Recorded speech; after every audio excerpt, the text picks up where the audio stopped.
Salut à tous, bienvenue dans cette nouvelle présentation. Aujourd'hui, on va parler entraînement respiratoire et performance. On va passer en revue les progrès de Nico, un de mes athlètes, à la suite de 5 semaines d'entraînement respiratoire. Et on a fait un profilage physiologique avant et après. Donc, on va regarder tout ça ensemble. Déjà, pour commencer avec Nico, Nico donc, fait de la voile dans la catégorie laser en équipe suisse. Et donc, son entraînement consiste de beaucoup de travail sur le bateau, qui sollicite beaucoup les quadriceps, notamment en position isométrique, dans cette position de rappel qu'on voit là sur la photo. Il s'entraîne beaucoup sur le vélo à hauteur de 3 à 6 fois par semaine, suivant son horaire d'entraînement de voile.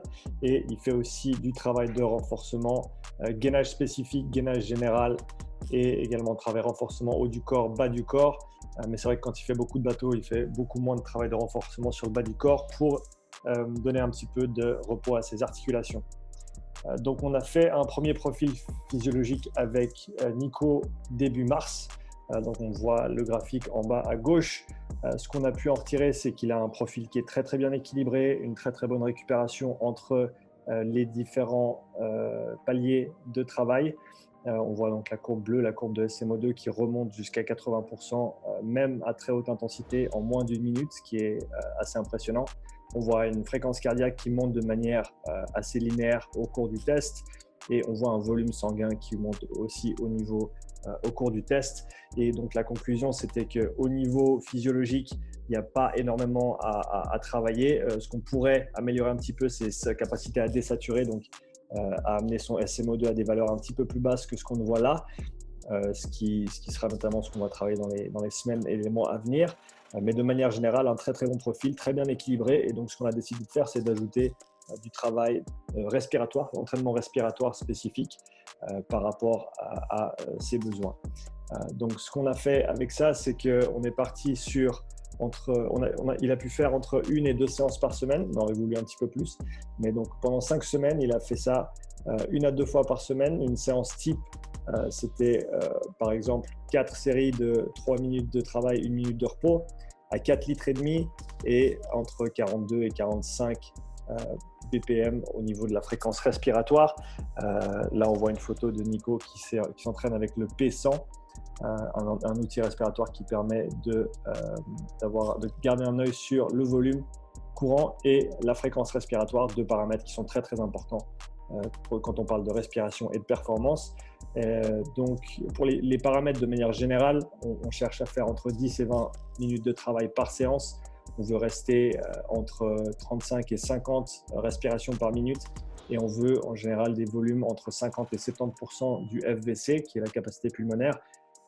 Cela étant dit, on peut prendre cette mesure-là si le ratio de l'athlète FVC-FEV est bon. S'il a un FEV qui est faible, qui est en dessous de 80 ou 85%, on va vouloir d'abord rétablir ce FEV avant de faire un entraînement respiratoire focalisé sur l'endurance et la coordination, comme on le voit ici. Et on va vouloir faire ces entraînements 2 à 3 fois par semaine.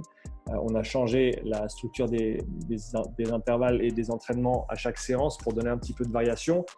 Mais en gros, il a fait un total entre 7 et 8 entraînements respiratoires sur une période d'environ 5 semaines. Et donc hier, on a refait son profil physiologique. On a pris les mêmes puissances sur chaque intervalle. On a fait exactement le même travail. Comme ça, on a pu superimposer les graphiques et voir les différences. Alors, ce qui ressort déjà, c'est les différences en fréquence cardiaque qui sont considérables. Pas en zone 1, en tout cas pas sur le premier palier à 175 watts. On voit même une fréquence cardiaque un petit peu plus élevée que la fois dernière sur le premier intervalle de travail. Mais une fois que la machine chauffe un petit peu à partir de 225 watts, on peut voir la courbe orange qui est largement en dessous de la jaune. La courbe orange qui est donc la fréquence cardiaque de ce test qu'on a effectué hier. Donc 5 semaines après le premier test, la courbe jaune étant la fréquence cardiaque pré-intervention respiratoire. Et en bas, j'ai mis la moyenne de la dernière minute de chaque intervalle.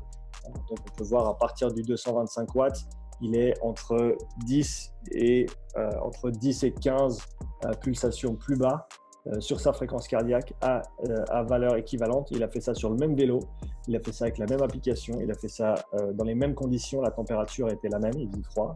là où on était, donc ce qui aide aussi également. Mais donc, c'était le même moment de la journée. Et Nico était même un petit peu inquiet parce qu'il a eu un petit souci qui lui a pas permis de s'entraîner autant qu'il voulait dans la dernière semaine. Mais malgré ça, il a eu de très très bonnes performances pendant ce test. Au niveau du SMO2, on voit une désaturation un tout petit peu plus poussée sur les 2 derniers intervalles à 375 watts ainsi que l'intervalle à 425 watts, en sachant que la fois dernière, il avait dû s'arrêter après 1 minute à 425 watts et que là, il a pu terminer les 2 minutes à 425. Il n'en a pas fait un deuxième ensuite, simplement parce qu'on n'avait pas calibré l'application mobile pour faire un intervalle de plus. On s'est dit qu'on allait faire la même chose que la dernière fois. Mais donc voilà, une désaturation un petit peu plus poussée, ce qui est bénéfique pour la performance. Des fréquences cardiaques qui sont largement en dessous de ce qu'on a vu la fois dernière. Et j'ai aussi mis tout en bas ici dans le graphique la cadence de travail moyenne sur chaque intervalle. Et on peut voir une aisance considérable avec des cadences beaucoup plus élevées pour Nico, ce qui requiert un travail respiratoire qui est considérable.